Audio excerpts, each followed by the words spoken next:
Welcome to the latest episode of the Catalyst Health and Wellness Coaching Podcast. My name is Dr. Bradford Cooper, and I'll be your host. And today we're going to talk about the meaning of life. Now, when I say we're going to talk about the meaning of life, we're actually going to have a guest whose entire career is focused on studying the meaning of life. Dr. Michael Steger is the founder and director of the Center for Meaning and Purpose and professor of psychology at Colorado State University. He received his BA in psychology from Macalester College, his MS in counseling from the University of Oregon, and his PhD in counseling psychology and personality psychology from the University of Minnesota in 2005. I pulled up his TEDx talk, which is titled, "What Makes Life Meaningful?" It's been viewed by almost 300,000 people, and he does a great job, so you may want to check that out. Speaking of checking out, if you want to join us for the Fast Track certification coming up, we've got one just around the corner. It's probably full at this point, but you can check it out at catalystcoachinginstitute.com. Our next one is April 4th and 5th, and then we'll have a couple more coming up later in the year. But again, I've said this before, if you're wanting to pursue the National Board Certification, please don't wait. The rules are changing. It's going to get tougher, it's going to be more involved, and it's going to be more expensive if you wait too long. So if that's on your radar, if it's something you've been thinking about, check that out. Happy to help you. Any questions you've got, results at catalystcoachinginstitute.com. Now, let's jump in. Dr. Michael Steger talking about meaning and purpose in life.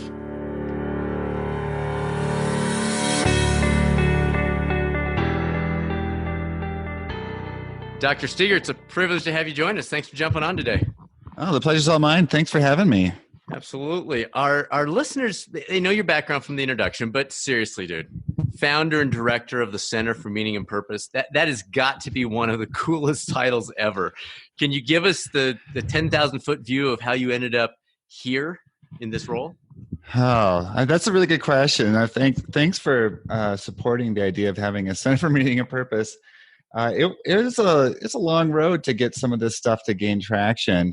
I think it's easier now than it used to be, as people are taking, they're taking their own life journey more seriously. And as a lot of people have joined in with that effort, the quality of research has come up, the quality of thinking around, how do we want to live the lives that really we want to invest our energy, and what our most our most valuable commodity, our time, into. I think as that stuff's all come around, it's been easier for me to make the argument that a place like a university should let me, put the center on the map. I don't have a lot of easily transferable life experience, I think, sometimes, because I've never had a career plan. I would say I've had a life plan, or at least a lot of life aspirations and guiding principles. But the career stuff, the way that it comes about and manifests in my work has always been secondary to just what I want to be doing with my life. So the center ended up being not so much something that I'd always wanted to do, but that seemed like a good next step to, take advantage of the fact that people are taking meaning and purpose seriously. So why don't we try to get a little bit more traction going, and then slowly we can start getting more resources out to people who are interested in the topic. So you said something interesting there. You said, I've always had a life plan. I haven't really had a career plan. That's an interesting comment. When a couple of weeks ago, we did a episode on creating a theme for your coming year. So basically a 2020 vision and what that looks like, and all the process of working your way through, reflecting on the past year and where you want to be and all those kinds of things. And I'm curious, how do you see the different? It almost seems like the life plan, I like what you said, the life plan drives the career plan, right? Is that kind of what you're getting at? Yeah. Well, I mean, that sounds maybe even a little bit more noble than what I actually have done. I guess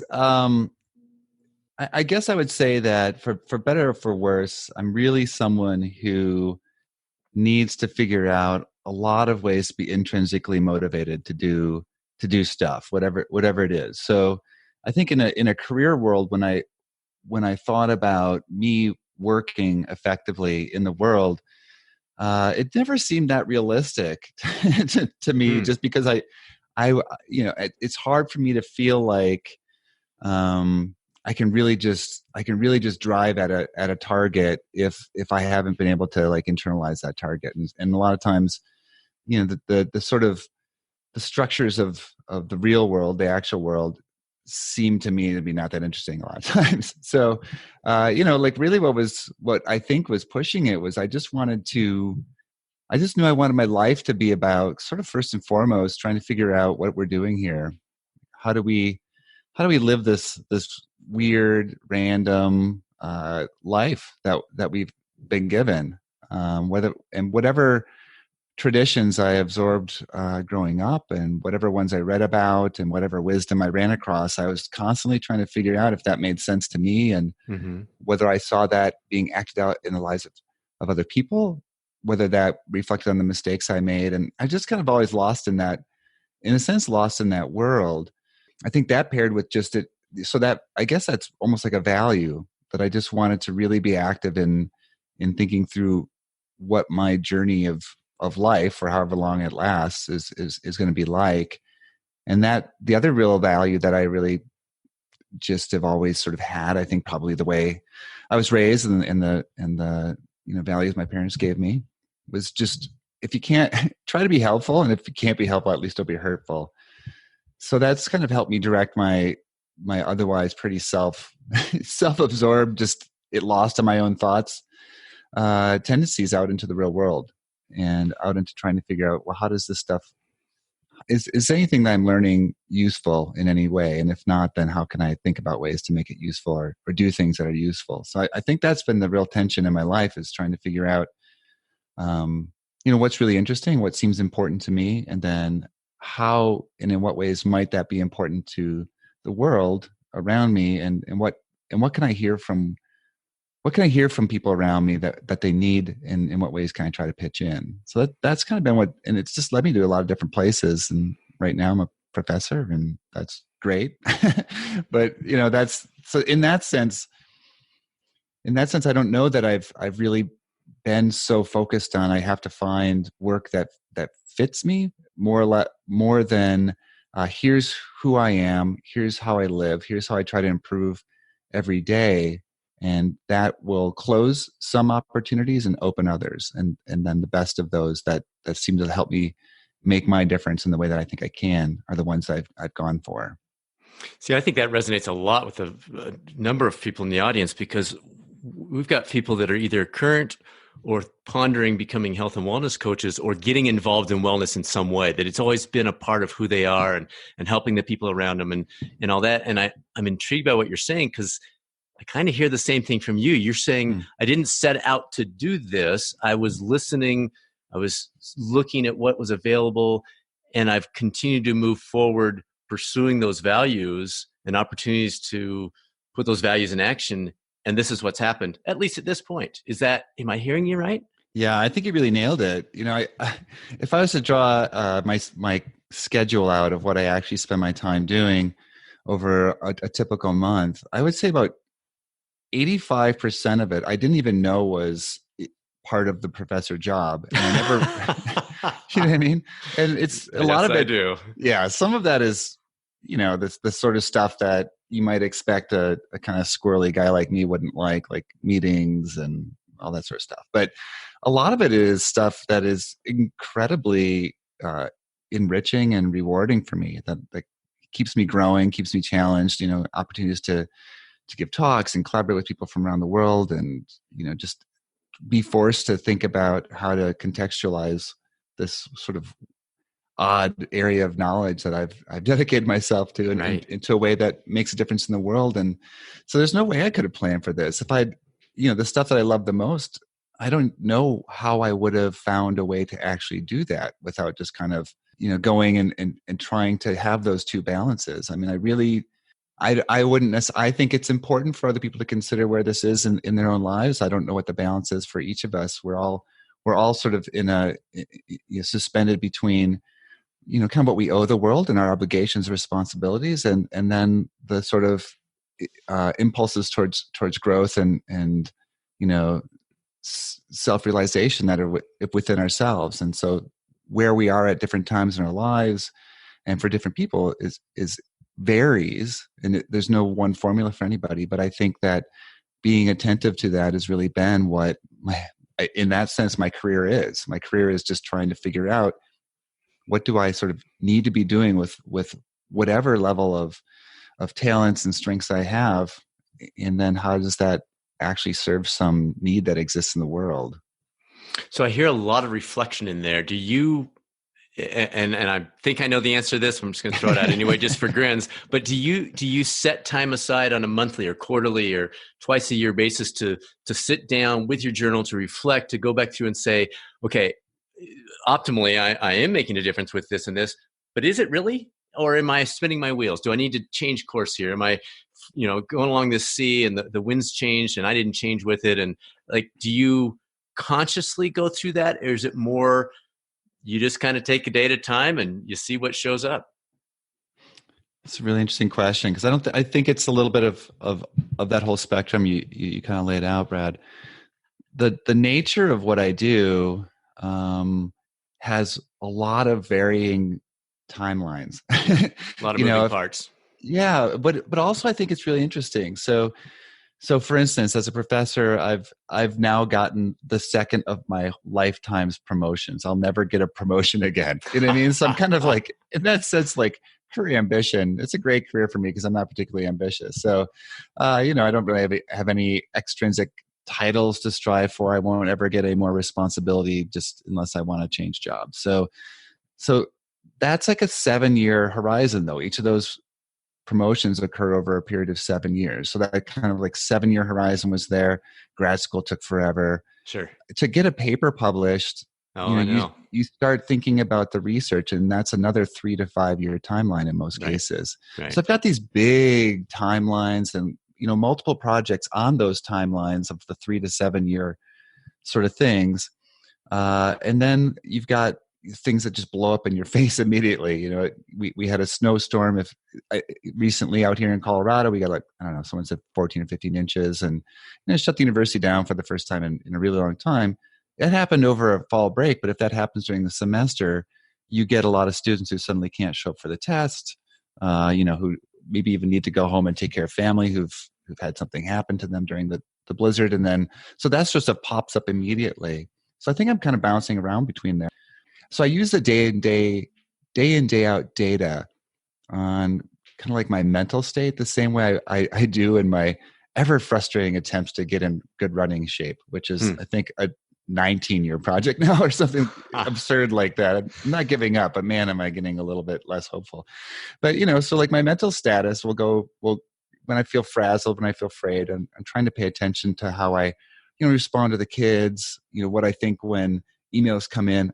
A weird but good indicator for me is how angry I get at the dumb games I play on the phone when I'm bored. If I get really angry, I know that I've got to really take a step back and figure out what's going on. And that, but that feeds into the long-term stuff, because right. I might, a friend might ask me to contribute to her book, or, prepare a course to give in 18 months or, sometimes even 2.5 years. And I'll say yes at the time. And then when that deadline comes seemingly out of the blue 2 years later, I'm like, oh, why did I do this?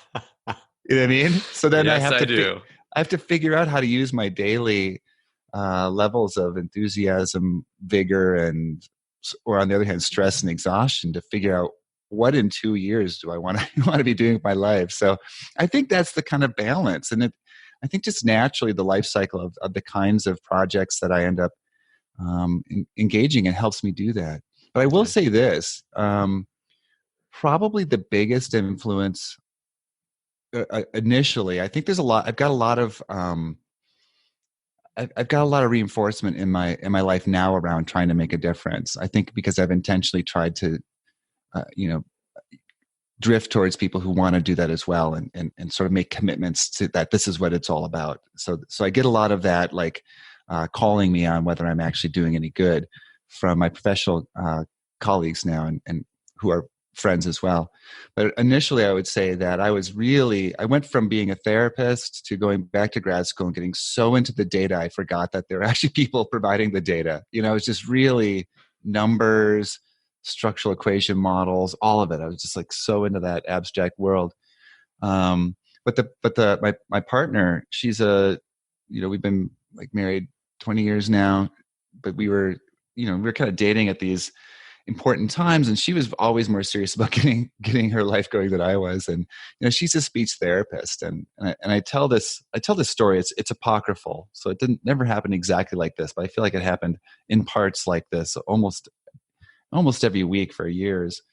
I'd come home. I'm so excited about being a grad student, learning new statistical methods, and trying to get the analyses to work for a paper I'm planning, and it's all brand new. It's all so exciting. I'm just sitting in my office. When I wasn't home with the kids, I was at the office, 16 hours, just plugging away. So excited. I'd come home and, she'd say, "Hey honey, how was your day?" And I'd be like, "Oh, it's amazing. You can't even believe what kind of day I had." I got the covariance matrix debugged, the structural equation model looked great, the residuals weren't overly correlated, the model wasn't undersaturated, the indices were perfect. It's amazing. No day like this ever. Right? And I'll eventually I'll remember, oh yeah, she exists and it's not just stats. And I say, "Well, how was your day?" She's like, Timmy, who I've been working with for 3 years, we finally got his tongue to land on the right part of his palate, and so he can now kids at school can understand him. He made his first friend. Wow. I'm like, oh my God, okay, what am I really doing after all? So she's been such a huge influence on making a difference seem possible, you know what I mean, on a daily basis. So I think that's really a big reality check for me as well. Okay, good. Really good. All right. So your TEDx talk, great talk. For those in the audience who haven't heard it, loved it. We talked a little bit about some of the funny parts in there, but you talk about the association between meaning and health, or specifically longevity. Can you talk us through a little bit more about that connection between feeling like you do have meaning and longevity or overall health? Yeah. At first I'll preface this with saying that if you were to go back in time from when those events were occurring in my TEDx talk, and I kind of open with some of the story about how my partner and I got together, influenced heavily by John Cusack movies, problematically on my part. But meaning in life was seen as like really a weirdo thing to do. I got 3 types of advice when I decided I wanted to start studying this in 2000, when I went to pursue my PhD at Minnesota. Number 1 was, it's unscientific. You can't study this. Number 2 was, oh, I didn't know you were so religious. And number 3 was, well, it's obvious.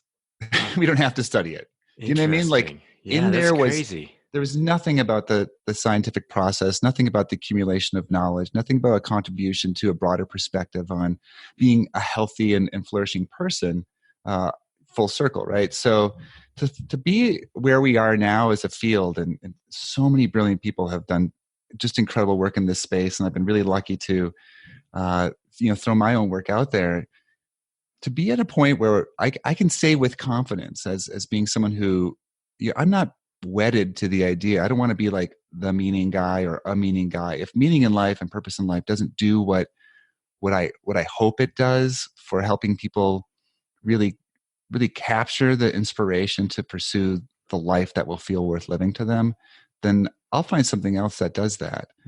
So I'm not a booster. I'm not one of those people who needs to root for a team or root for a variable.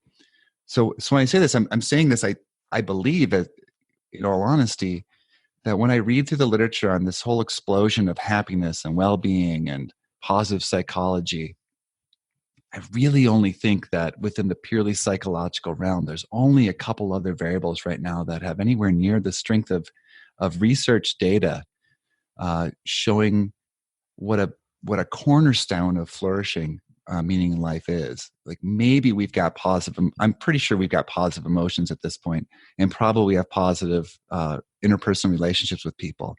But like, even mindfulness, for example, is lagging behind in terms of the hardcore longevity data that we have for meaning in life. So just to put that out there, that if you are thinking about living a longer, healthier, happier, more beneficial life, it's really hard to find anything that's going to connect those dots for you, like this exploding world of meaning and purpose research. So I'd really encourage people to dip their toes. It can sound intimidating to some, but it's really actually pretty simple when you break it down. So if we take a look just the longevity data, a year and a half ago, they produced the first meta-analysis of meaning and death, which they found 12 studies that had good methods. There have been more since. So we're over a dozen studies now with hardcore data points showing that if you measure meaning and purpose in life, and this is with different measures, so you don't have to use a specific one, and you follow people over time, controlling for a whole range of different other influences on how long we live, such as neurotic personality traits, even positive emotions and relationships, chronic medical conditions, level of physical disability, income, depression. I mean, the list is incredible. You still see across these studies and at least a 15% reduction in year-over-year risk among older adults in particular of dying. So what that means is as we notice that people have a strong sense of meaning, we follow them over time, compared to people who are lacking meaning or whose lives feel meaningless or devoid of purpose. The people with meaning are living longer, even if in both cases they're depressed, even if in both cases they have low income and can't invest as heavily in nutritious food or exercise. All these sorts of things. It's sort of fascinating, and I really hope we have time to dig into why that might be, because if you think about it, meaning isn't health itself. Like, you can imagine that something like positive emotions is directly connected to health because it's a purely biological experience, and it's corrective to negative emotions, which we know also is a biological experience. But meaning sort of sits on top of that. So trying to understand why, in some cases, there's a 57% lowered hazard of dying over a 5-year period of time, and the research out there suggests that on average, large differences, one standard deviation above versus one standard deviation below means on meaning and purpose in life translates to something like a 7-year longevity benefit. So it's really powerful stuff right now. So it seems like that comes back, like we were talking about the personal theme or vision.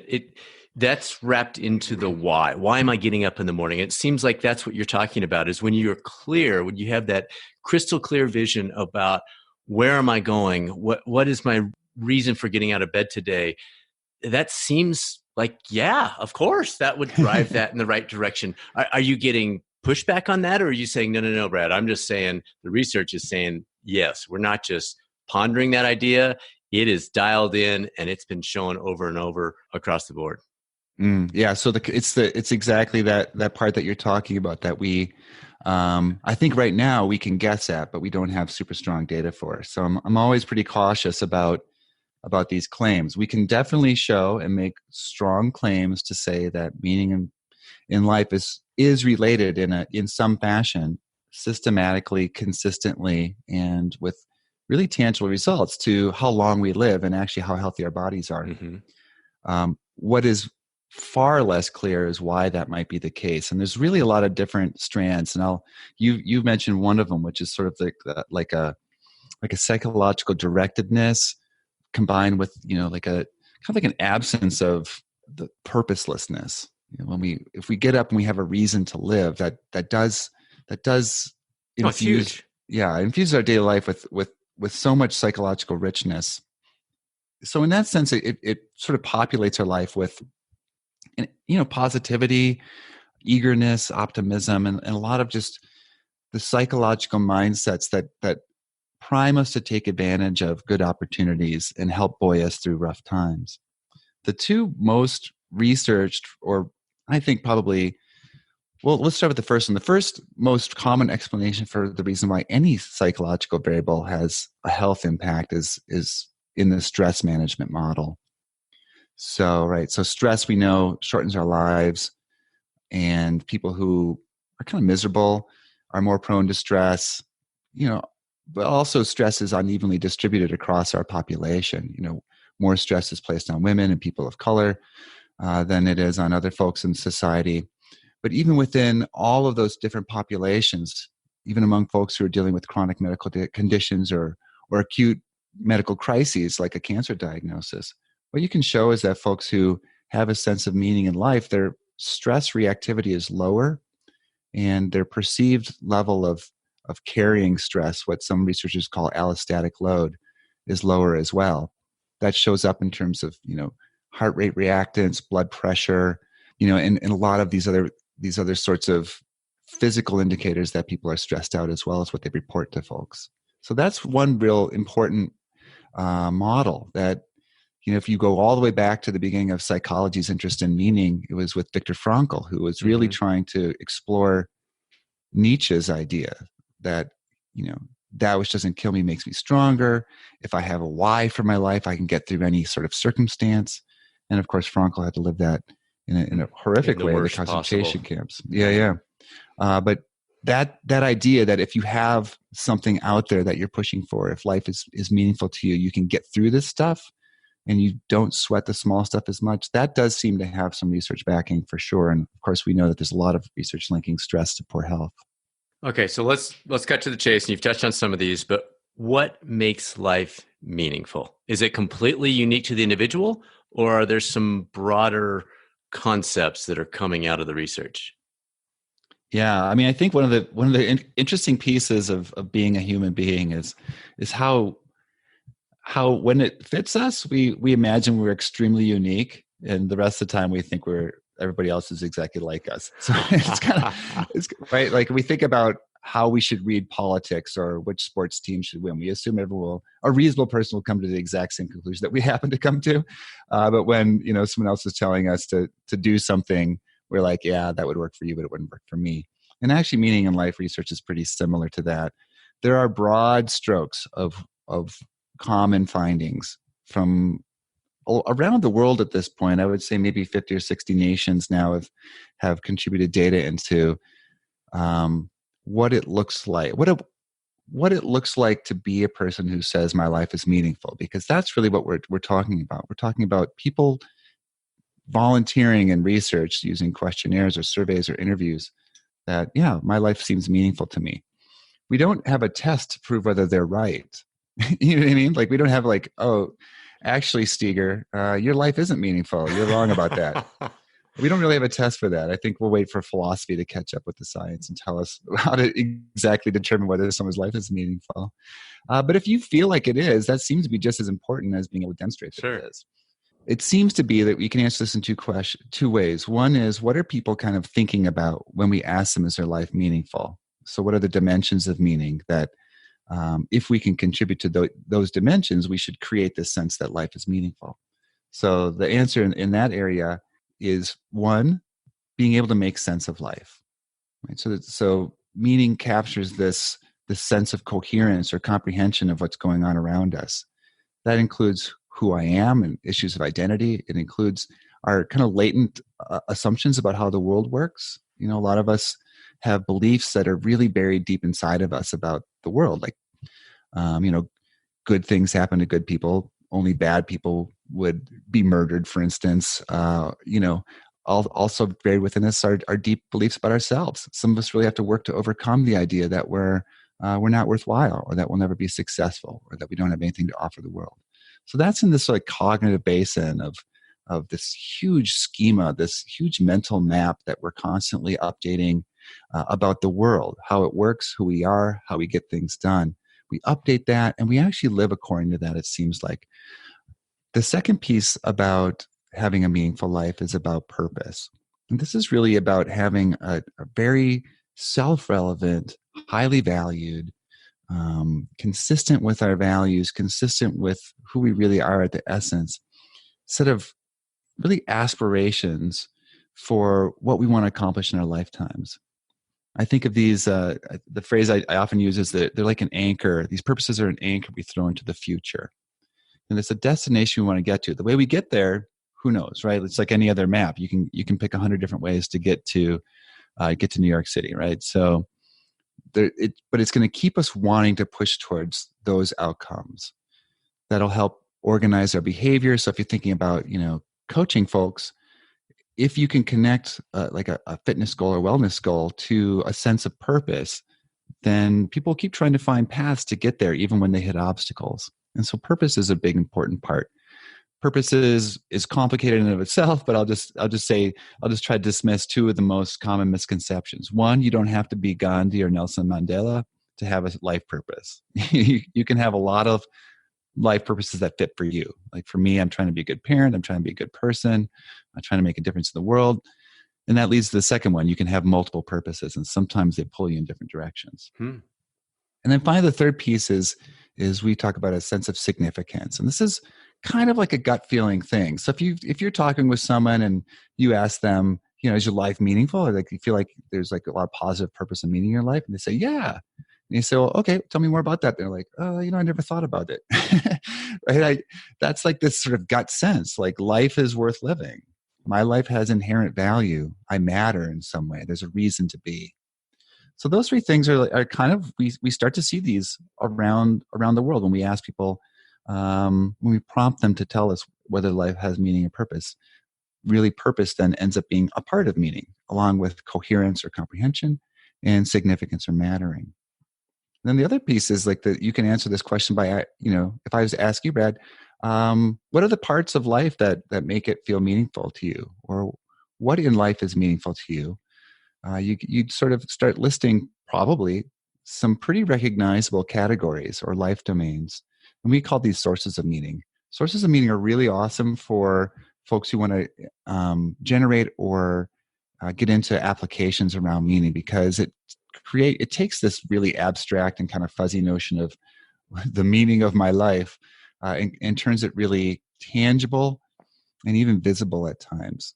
So the most common answer that people give when you ask them, where does meaning come from in your life, or what makes your life meaningful, is almost always people in some sense, whether it's family, whether it's romantic partners, friends, community, neighbors, whatever it is, it's usually people. So that's a really great place to start getting texture and personalization from folks about what meaning actually feels and looks like in their lives. And there's a whole list that goes on after that. There's, depending on the study, you can get somewhere between 7 and 28 different sources of meaning. But that data is out there too. So there's a lot of what's known about the typical ballpark in which people play, but the way that people play the game is going to be pretty individualistic, not only from person to person, but for a person at different stages and times in life. I don't want to take us off on too much of a rabbit trail here, but you mentioned sometimes purposes pull you in different directions. Two purposes that are very strong for you in your life. Any brief tips you could provide? Because I think we've all experienced that. You talked about you're experiencing to a point right now. Any tips for people that could kind of get the ball rolling if they are in a stage right now where they feel like, yeah, I've got these two things and they're both important, and I don't know where to go from here. Definitely. I mean, I feel that way a lot. I would say the first step is to take some really honest stock in whether the things you're doing and the things that you're spending your time on and the things that are really occupying your mental space, to what degree are those actually related to life purpose? The best circumstance we can hope for is that we find ourselves with lots of things we're trying to do, lots of things that are stressing us out and feel important because they are part of our life purposes. And then we can get to the question of how do we balance competing life purposes? A much worse scenario, but actually pretty common, I think, is that a lot of the stuff that occupies our mental space and feels like it's forcing its shape upon our lives is actually not that relevant to how we actually want to have our lives turn out in the end and what we actually want to be living for. So I think that's the first step is to try to be as honest with yourself as possible. The second step is to realize, I shouldn't say realize, that sounds really condescending. What I would say is that my personal take on it and what's worked for me is for me to come to realization that it's really a process. It's not a checklist. It's not a status. I guess I would say my life is not meaningful, but I'm trying to live a meaningful life, if that makes sense, that difference. Other people might come at this very differently. So We don't have a ton of information on whether it's better to live your life thinking that, meaning it's a process, but it certainly seems to fit the data that I've seen in the encounters I've had with people. So your life is going to have moments where different purposes will loom more important, less important. They're kind of wax and wane, and sometimes they'll both be incredibly important. And it's a process of moving towards the realization of that purpose. In fact, I oftentimes will ask people to consider adopting or framing their purposes in ways that maybe can't even be achieved within their lifetimes. Like the idea of being a good parent, like when am I done with that? When do I check that off? Right. So it's a process. And that means then when things get terrible, when my kids, the worst thing for me is when my kids don't think I'm funny, so when they don't think I'm funny, that doesn't mean I'm a bad parent. It's all part of the process, just to choose a light example. But certainly people out there have confronted really, really difficult times trying to be a good parent or trying to be a good partner and all these other things. So realizing that the answer doesn't have to be correct forever, that the blend doesn't have to be right forever either. And that if you do find yourself in the really good circumstance where you're putting yourself on your path to investing time, energy, attention, your talents towards something that feels like a life purpose, and then there's another one too, then really it's going to come down to the idea of that long game. Anything important in your life is going to require nurturing pretty periodically. So I'll just give a perfect example for me. So, the two big ones that often conflict are me trying to be a good dad and family, member with my wife, and me trying to. So there's some weird blend, right? Like this my professional identity of being someone out there trying to talk about purpose is both really personally rewarding for me and feels like my purpose is to talk about purpose, which is really strange. But so one of the big demands for me then is that my travel schedule sometimes just explodes out of control, and it's not easy to bring my family on every trip. I can't do that 10, 20 times a year. So for me, like trying to figure out when it suddenly when I'm just out of the house too often or for too many stretches, that I have to cut back. It doesn't matter what opportunities are going to come up next. I have to just not do that anymore, or I have to find a way to really make it work within other things that are going on. So because I do sense right away, and this is maybe a little bit overly personal, but I came back one time after yet another trip, came in the door. Kids are kind of semi-watching TV, semi on their phones. And I'm like, hey, guys, I'm home. And they're like, hey, Dad. Oh. Yeah. I'm like, what? Didn't you guys miss you? Like, oh, we're used to it. I was just like, oh, my God, did I really make a life where that happens? So, be really open with those. I really just think authenticity and being authentic in your responses and your responsibilities is really going to help you navigate where to put a little bit of extra effort, or maybe sometimes where to even kind of mothball for a little bit of time one of the pressing purposes in your life. You really don't want to have it strangled off. This is so good. It builds so nicely on what we went through with this annual theme concept and reviewing. We call it the F5. So it's the key areas of life. And as you address those phases of life that you mentioned, it's different when your kids are young versus when you're empty nesters. It's different when you're in school versus you're in a profession, et cetera. So there are those different phases. But in the midst of whatever that biggest draw is, you don't want to explode. You don't want to blow up. Yeah. Something like you were just saying, you want to develop your professional pursuits. You want this information to get out there to people where it can make a difference, but you want to be a great dad. And it's realizing I'm in a phase of life now with my kids. I'm talking about you in a phase of life now with your kids being young, that's important. And so sometimes you just simply put the brakes on it. So I think it's really valuable for you to lay that out for us. Thanks for specifying that.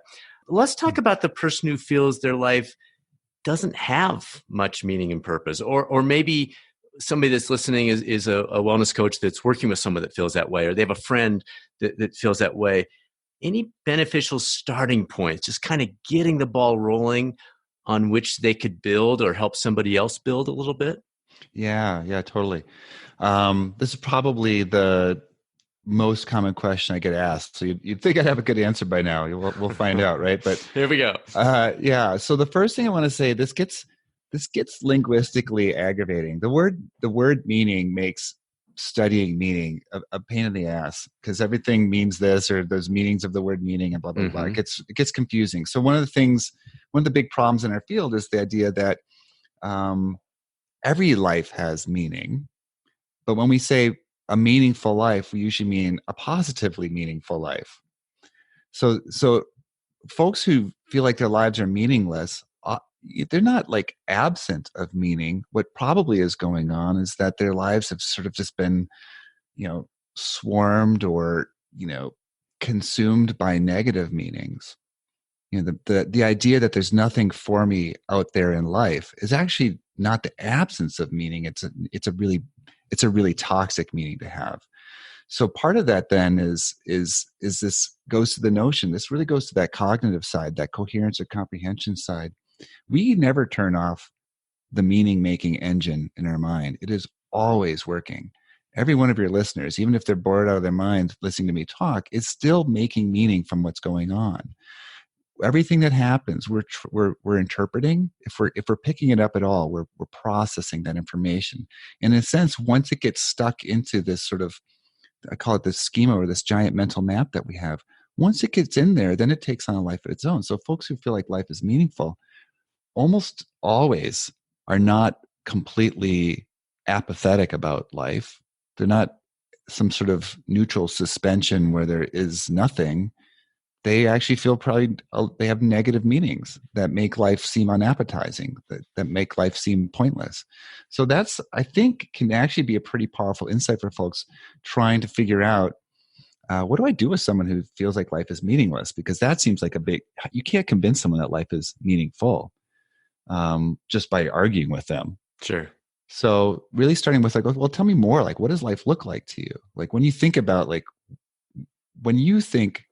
meaning, what pops into your mind, and why does that seem like that's not a thing? Do you know what I mean? Because I think you'll get at some of that negative content, the beliefs that are holding people back. That sometimes it takes a lot of work just to uncover that you've drilled that so down deep into yourself over past experience, and really practice almost of cutting yourself off from opportunities. But so that's one possibility that you could take up if you really want to give someone a little bit of a shift of perspective and hang with them for a little bit. But another thing is just to sidestep altogether the idea that life has to be meaningful or super meaningful or incredibly meaningful, or you have to have a certain level of meaning in order to, to be good enough, right? It's for sure not a competition. And one of the things I love about meaning is that so far the data back up what I think is a gut instinct for a lot of us. And that meaning in essence draws us outside of our own skins. Like so much about the world has us obsessing over how we feel inside our skins right now. Like, how does this affect me? What do I think about this? Do I like what's going on right now? And meaning is way bigger than that. Like meaning draws us out of the moment to think about our life overall. Meaning draws us out of our own, natural tendencies towards selfishness by getting us to think about the big picture and other folks and how we contribute. So if you just go with the flow on that, one of the really great ideas about getting people to think about meaning is to have them stop thinking about meaning and instead just sort of like start making movements towards some way of contributing. Like, what do you do? No, forget about meaning for now. Meaning's this weird thing anyways. You can't trick yourself into thinking life is meaningful. I can't trick you into thinking life is meaningful. But how do you engage with the world in a positive way? Like what kind of differences do you make? What can you do to help someone else out? Like you've got a lot of experience now thinking about life being meaningless. So what would you say to someone else who's struggling, or can you think of opportunities to give? And so that ends up being pretty challenging depending on the context and what kind of coaching you're doing with folks. So then the probably least intrusive approach. So I think both of those take a pretty good relationship with someone to dive into. Oh yeah. But this one doesn't. I don't think this one takes very much of a relationship at all, other than remembering that you asked someone to do this task. so I came up with this idea of an intervention looking around. I think I was moving into a new office, and I was like, dragging a lot of stuff from my old office. And I was like, why do I even have some of this stuff? I haven't looked at it in years. As I'm a pretty sentimental person, I decided I wanted to really scrutinize why I was bringing all these pictures and like these little trinkets from the past into this new office. And it's like, does this do anything for me? I know that I wouldn't like to have a anonymous office. So what is it that I'm doing with all this stuff around me that I'm bringing that supposedly reminds me of these other amazing things? And so I wanted to run a study that would get at that. So at the time, I bought the cheapest digital cameras I could find, which were actually powered by 2 AA batteries, if you can remember the time when that was even a thing. So this is pre-good camera phones. And we got some people into the lab, and I asked them to go just take pictures of what makes your life feel meaningful. And the cameras were so old that they could only hold 8 to 12 photos. And that turned out to be a really good number. So what folks would do is they go off. They had to take a week. So they'd be scheduled 1 week after this. This fits a lot of coaching schedules, or you can do this over the web too, of course, in the web meeting. They go off, take a set of photos. Try to keep it no more than 10 or 12. You don't want like 160 photos. Someone gave us a memory card actually that had 380 photos on it. We're just like, I don't know what to do with this. So you keep it. Make sure that people are whenever they start this, we call it a photo. I call it a photo safari now. But whenever they start it, make sure they take the last photo on the day right before they come in, so they have time to think about it. Right. So don't just go out and within the first 5 minutes you took 10 photos of your dog or your car, whatever it is. Like, take some time, come back, tell me about each one of these and why it's meaningful to you. So that was the study I ran. And over that 1 week, it's pilot data. So this isn't super robust data. It's more suggestive. We've incorporated into other workshops that I've done over the years, and people give positive feedback, but you can't say this is like like a hardcore random controlled trial. This is just a pilot data. But folks found that meaning in life went up, depression went down, life satisfaction went up, positive emotions went up, and negative emotions went down just over that 1 week from when they took the survey before we gave them the camera and when we took it back from them. Just by tuning in. Just by tuning in, taking photos of what's meaningful in their lives. And that was across the spectrum of people who scored high and low on meaning, right? So I'll talk a little bit about why I think that this is a good intervention, so that that your listeners can really work with it, break it apart, figure out where the moving pieces are, and make it better. Then we gave them just other measurements right before we downloaded their photos.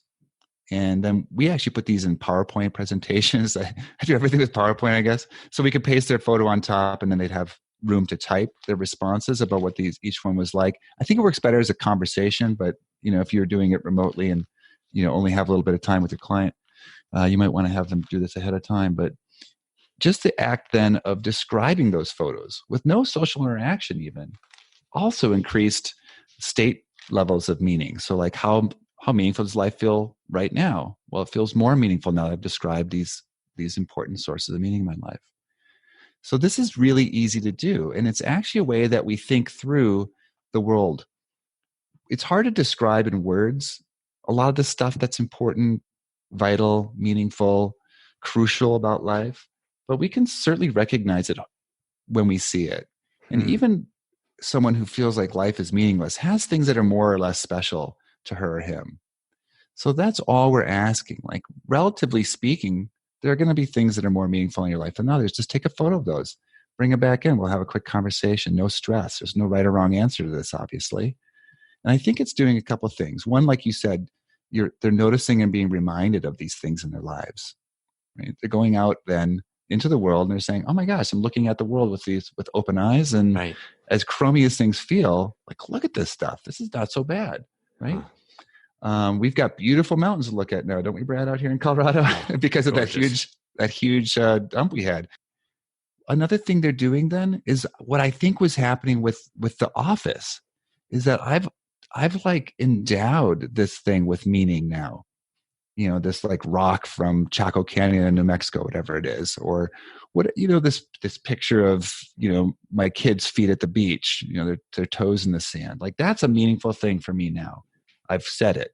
I took a photo of it. I brought it to another person. I said, this is a meaningful thing for me.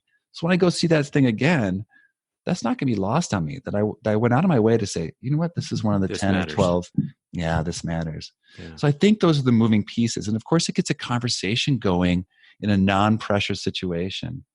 The first thing I learned when I started researching meaning is if you go up to people and say, hey, what makes your life feel meaningful? Is that it doesn't make them happy at all. Yeah, I thought it would. That's how weird of a person I am. I thought people would love those conversations. It's not true. So having a focal point also really helps. And it's going to be a personal story. Like we have pictures of people's shoes, logs, parking lots, cars, tractors, garbage cans, a computer, textbooks. I mean, weird stuff you would never suspect what the story is until you get people talking, and then you're just blown away by every person's ability to crack open that nut and see what is really important inside. That's good. All right, let's flip the mirror. How are you applying your research in your own life on a personal level? And you've talked about a couple of ways you're integrating some of this, but does anything come to mind that you're currently in the midst of and you've consciously said, oh, wait, I need to apply this thing over here? Yeah.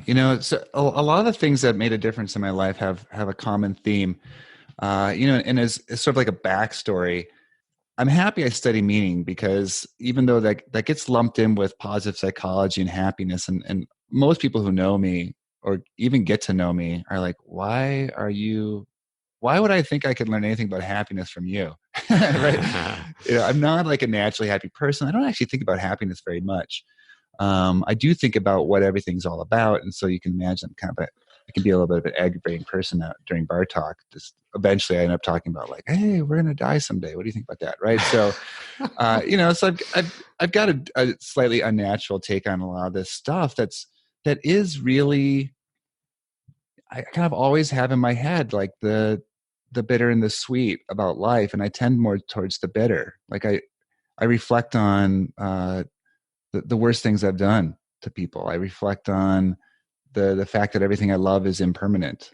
I reflect on the fact that as hard as I might try in my career, in my life to make a difference in 100 years, it'll be like I never existed, right? So I have all those things in my mind, and I think it's important to be able to manage those because the anxiety about those sorts of things holds us back from living. We end up dabbling in life if we can't embrace the fact that we're vulnerable to disappointment and suffering. But you can imagine that makes for kind of a miserable person after a while, especially when that person tends to be pretty neurotic anyways, and a little bit quick to be angry and not so patient. So you can't say I was any sort of example of being a happy person living a good life. I was mostly an angry person, feeling pretty bitter and overwhelmed by the problems in life. And for me, the practice that I intentionally developed and have to keep reminding myself of is ends up really being a lot about savoring. And so savoring is, and we talk a lot about mindfulness and non-judgmental awareness. Savoring for me is really, it's really like that wake up and smell the roses sort of thing, to be trite about it. It is the fact that, yes, suffering is immense in the world. Yes, we're all still mindlessly contributing to our own ruination. Yes, there's injustice. Yes, I do terrible things from time to time without meaning to, or without being able to prevent myself to. But on top of all that, there still is really amazing things in the world. There's still beauty. And so I make sure I look at something and just actually look at it and spend time appreciating something good and as many good things as I can every day. And that core skill took a long time for me to figure out how to do. Some people are great at it. I love people who are just great at it. Just naturally. Like, oh my gosh, look at that icicle. I'm like, you mean the icicle that's making my sidewalk slippery and I have to worry about the homeowners association sending me a nasty letter? Right. So that's me. And so I love people who can come at it with like seeing what there is to appreciate right away. never take that skill for granted, I would say. So for me, it's been important to appreciate that. And what that's done for me, I think, and how that's expanded into other practices is to take stock of what's happening right now. I've got a lot of bad habits, a lot of bad tendencies that would make me drift off even further than I typically do into laziness or self-indulgence or resentment or impatience. And for me, those innate tendencies do not seem to be going away. So it's really about managing those weaknesses that are part of my very being, it seems like. So I can use savoring and mindfulness to try to take a check on myself before some of that stuff spins away. So the big things I'm working on these days, how to be responsible for my choices, so I'm not allowing myself to feel resentful that I have to do stuff because I'm saying yes to these things, right? Sure. Really, really holding on to as much as I can the experience of being with my kids. They're in 5 years, both kids are going to be at college or out of the house. So I'm running out of time to be that close to them. At the same time, of course, they're running away from home to be able to do independent growing up things. So I don't want any of that time spoiled by my silliness or my pettiness. So for me, I'm in both of those cases, you can imagine how like something like savoring or mindfulness can help me figure out, am I living the way I want to be living right now? Am I saying yes to the things I think are important? Am I saying no to the things that, while maybe important, will take away from other things? Am I stopping myself from indulging in being aggravated or grouchy or snippy or sarcastic? And I think that's really what I want to be doing. For me, I'm just trying to figure out, am I making enough progress towards being better? And am I avoiding the trap of tricking myself into thinking I'm doing just fine when that's just pure rationalization? It's a lot of self-reflection for me is what makes a difference. And then also really accepting the flaws that I have and not excusing them, but figure out how to accommodate them. So dates and times are really a struggle for me. I almost never know what day of the week it is. If I know what day of the week it is, it's highly unlikely I know what the date is. I often don't know what the year is. I've rarely known when it's my own birthday, for instance, right? So this makes a lot of things tricky, like getting to the airport. I'm super nervous about airport. I'm there like hours early. You know what I mean? So I have to accommodate these things. I take responsibility for where my weaknesses might affect my plans to be better, my plans to live a purposeful life, and in particular might affect other people. I'm not always successful. As you know, Brad's been too kind to say it, but I was like 10 minutes late for our call today. Again, like just mystified by the fact that I can't like teleport across town. So, so I apologize for that. I'd really try to minimize that sort of stuff. And I never try to overlook it or excuse it. So that's just kind of, for me, those are the projects and those are the ways I try to approach it. Yeah, I love what you said about being better. And I didn't cue you on that at all. That's something that we say over and over and over in this podcast of, it's not the best self. That's intimidating at times. That's like, oh my gosh, that could never be me. But the better self, that's one step away. That's one choice. Yeah. That's one decision. That's one whatever. So that's a great spot to kind of wrap things up with that focus on what you're saying for your own life, but also by extension to ours of being better. That's a great place to start. So Dr. Steger, thank you. Great stuff today. Thanks for taking the time. You got a lot going on, and we really appreciate you joining us. I really appreciate you letting me be here and having such great questions and being so really, really gentle with my answers. I appreciate your responsiveness, and I hope that folks get something out of it. And if not, just send me an angry email. I'll try to do better next time.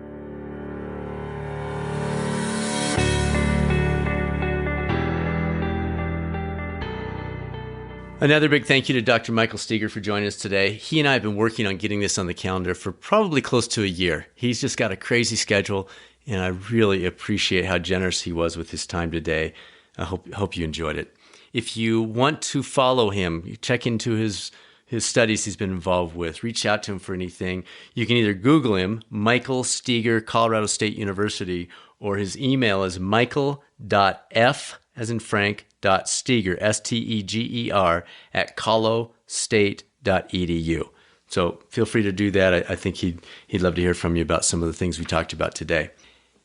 If you're looking for some additional resources, we've got quite a few on the website, catalystcoachinginstitute.com, that I don't know if I've ever mentioned. If I have, it's been months.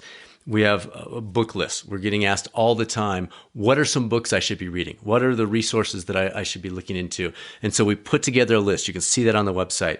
If you're curious about some specific things around your career and how to integrate this with what you're doing as a clinician or a coach or whatever it might be, we've put together a number of special reports. You can also pull those up at catalystcoachinginstitute.com. And then if you're on Twitter and you like following folks there, you can find me at Catalyst, the number 2, Thrive, at Catalyst to Thrive, with the 2 being the number 2. What I do there is generally, occasionally I'll post something, but most of the time I'm retweeting or highlighting things that people have tweeted out, research studies, new findings, things that influence our health and wellness, things that can help us be better on a daily basis. So with that, let's go get better. Dr. Steger mentioned it. We highlighted it. You know it. It's one step away. And we can do that starting today. This is Dr. Bradford Cooper signing off. Make it a great rest of your day, and I'll speak with you soon on the next episode of the Catalyst Health and Wellness Coaching Podcast.